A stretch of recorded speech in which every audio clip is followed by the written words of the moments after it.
नमस्ते दोस्तों, स्वागत है आपका लर्नाहॉलिक पे। आज की इस वीडियो में हम बात करेंगे एक बहुत ही इंपॉर्टेंट कॉन्सेप्ट पर, that is monetary and fiscal policies. Monetary policies वो पॉलिसीज होती हैं जो कि इम्प्लीमेंट करी जाती है by the central bank to control the money supply in an economy.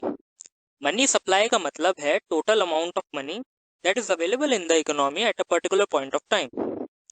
Physical currencies जैसे कि नोट्स और coins that are circulating in the economy and various types of bank deposits by the individual, businesses and institutions, ये सब हमारे money supply के अंदर आते हैं।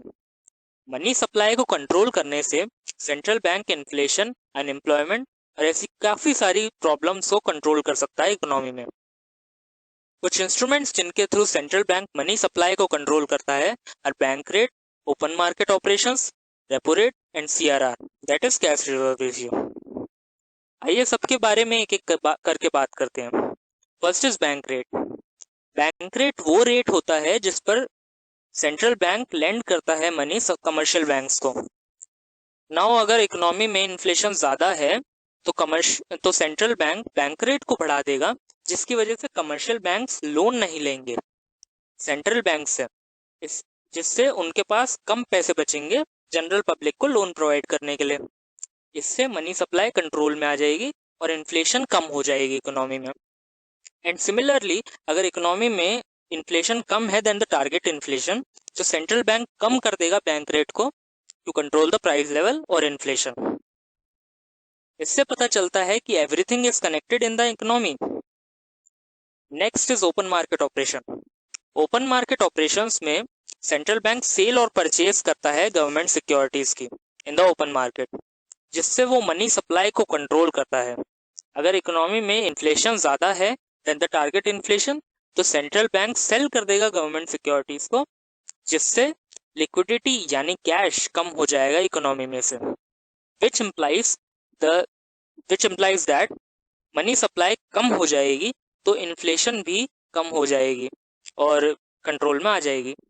लाइकवाइज अगर इकोनॉमी में इन्फ्लेशन कम है देन द टारगेट इन्फ्लेशन, तो सेंट्रल बैंक बाय कर लेगा गवर्नमेंट सिक्योरिटीज को, जिससे इकोनॉमी में लिक्विडिटी रिलीज हो जाएगी, मतलब मनी सप्लाई बढ़ जाएगी और इन्फ्लेशन अपने आप अपने टारगेट इन्फ्लेशन पर आ जाएगी।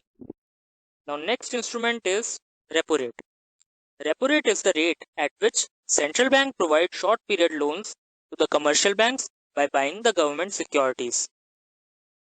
रेपो रेट को हम रीपर्चेज रेट भी कहते हैं, क्योंकि इसमें एक रीपर्चेज एग्रीमेंट साइन करा जाता है दोनों पार्टीज के द्वारा, जिसमें ये लिखा होता है कि securities will be repurchased by the commercial banks on a given date at a predetermined price. So अगर इकोनॉमी में इन्फ्लेशन ज़्यादा है टारगेट इन्फ्लेशन से, तो सेंट्रल बैंक इंक्रीज कर देगा रेपो रेट को। इससे बोरोइंग्स करना कमर्शियल बैंक्स को काफ़ी एक्सपेंसिव पड़ेगा, इसलिए वो बोरोइंग्स नहीं करेंगे और मनी सप्लाई कम हो जाएगी इकोनॉमी में से और इन्फ्लेशन कंट्रोल में आ जाएगी। Next is CRR, that is cash reserve ratio. CRR का मतलब होता है एक मिनिमम परसेंटेज जो कि कमर्शियल बैंक्स को डिपॉजिट करना होता है अपने टोटल डिपॉजिट्स का सेंट्रल बैंक्स के पास। ये मिनिमम परसेंटेज कितना होगा ये सेंट्रल बैंक डिसाइड करता है। इसलिए जब इन्फ्लेशन ज़्यादा होगा इकोनॉमी में तो सेंट्रल बैंक सीआरआर को इंक्रीज कर देगा, एंड जब इन्फ्लेशन कम होगा तो सेंट्रल बैंक सीआरआर को कम कर देगा, जिससे टारगेट इन्फ्लेशन को अचीव करा जा सकता है। Now let's talk about the fiscal policies.